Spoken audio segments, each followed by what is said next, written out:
Welcome guys to the Ashland Town Center Mall. Let's go inside and let's go check it out.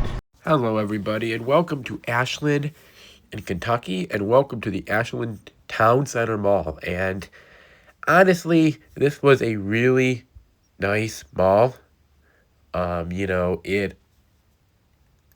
didn't know what to expect. I've not seen too many videos or photos of this mall online, and while it wasn't that aesthetically pleasing, that's why you guys don't see a lot of like my still shots in here.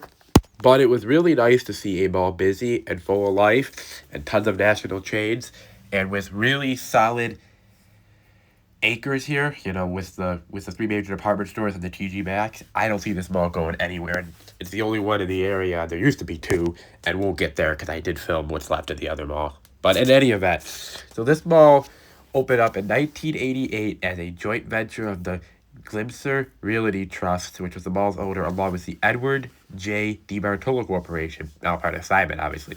Now, I did not know that this actually was a DiBartolo mall, and that was kind of interesting. But the third element made it even cooler because it said that Crown American also helped build this mall. So that's kind of cool. You had three different owners put their own spin on it, and I can notice like a couple things that stand out with all three of them, but less so with the Crown American because, there's a couple of things that I noticed that a lot of Crown American malls that this mall didn't have. But it's still, it's kind of interesting. Now the original acres where this mall did open up a year later in 1989 was a Walmart, JCPenney, and a Hess's department store. Now, Goodies was later added as the fourth anchor. So it started off with four pretty interesting anchors.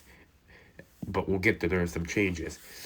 Now, throughout the 1990s, Ashland Town Center, and it went largely unchanged, except for in 1993, the Hess's chain sold several of its locations to Elko, Tennessee-based profits, which that in turn sold many of the locations into Belk, which is why there is the two Belk stores here.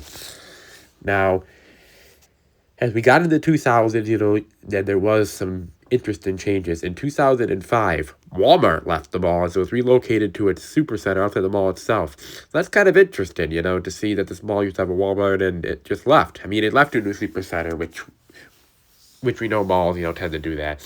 Now, the former Walmart space, it was then and demolished in 2008 for a newer JCPenney space, which I kind of had a feeling because that JCPenney did look a lot smaller than like your average size ones, as I said in the video was short, and it did look like there was some parts of it that were remodeled and there was no building issues. So that answers that question, why that did happen.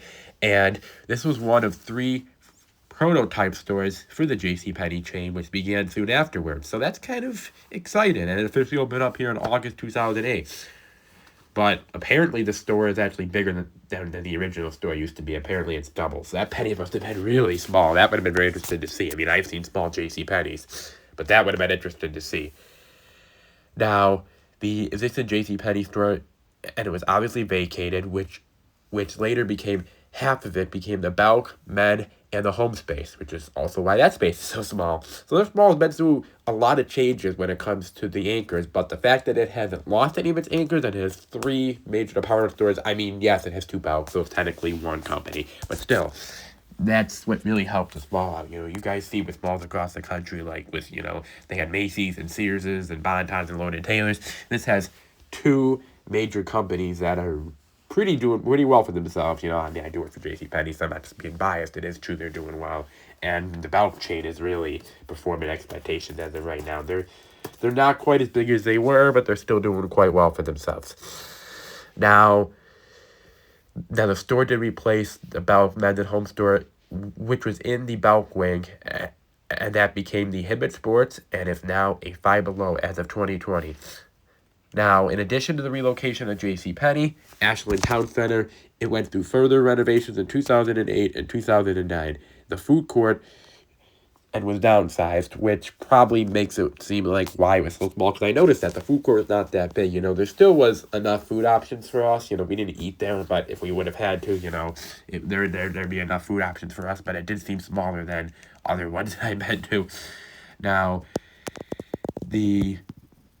they also made a family restroom was created which was nice, to have for more sensory oriented. And there was also additional mall tenants that were relocated during this time into the JCPenney corridor. And a Cheddar Casual Cafe was also constructed in the parking lot near JCPenney, along with a Slim Chicken.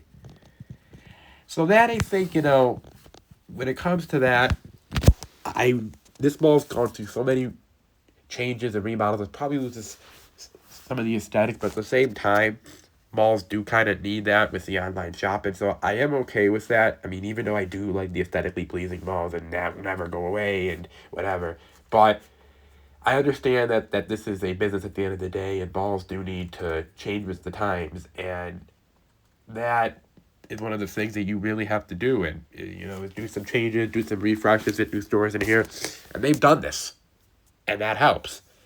Now, with this mall, I don't know when it became part of Washington Prime, but it did later come part of Washington Prime, and that's going to be an entirely question, because if you guys did not hear the news, Washington Prime is getting out of the mall business and selling all their malls.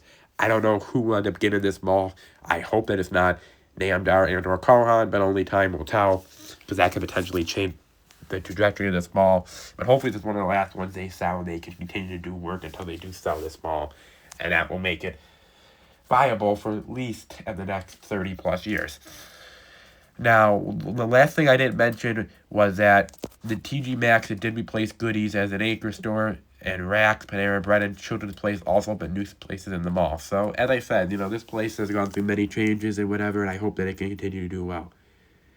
The last major thing was in 2022, Earthwise Pet, a local pet and nutrition and wellness spa, opened in the food court, and also right by the TG Maxx. So that's another thing that really, is something different in the mall, but I think that it will bring more people, because let's be honest, there's people in my generation or whatever that do have pets, and they bring them to the mall, and it'll maybe get them to see another store. So they've really got an interesting concept, and I really think this mall is going to survive. But you guys can obviously comment down below and what your thoughts are for this mall. Will it be here for the next 30 years, and whatever. Now, this video is kind of short because this mall is a relatively smaller size when it comes to a mall. So that's why, so that's only going to be about a 9.5-minute video. But I hope you guys do enjoy anyway, as I did show the entire mall here on video. And I hope that it was steady enough, whatever, and if it was, or if it wasn't, you can obviously comment down below, and just don't be mean about it. That's all I ask, and I am trying to improve every time I do a new video. I hope for my longtime subscribers that you've seen a gradual improvement with me and with the videos, because that obviously is my goal when it comes to doing this.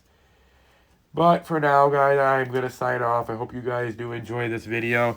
There isn't much left of it, but I hope you guys do enjoy the rest of that. If you do, as per usual, make sure to hit like, comment, and subscribe. And live here from the Ashland Town Center Mall here in Ashland, Kentucky, Alex Weinschreiber's out. And I will talk to you guys again real soon. But for now, bye-bye.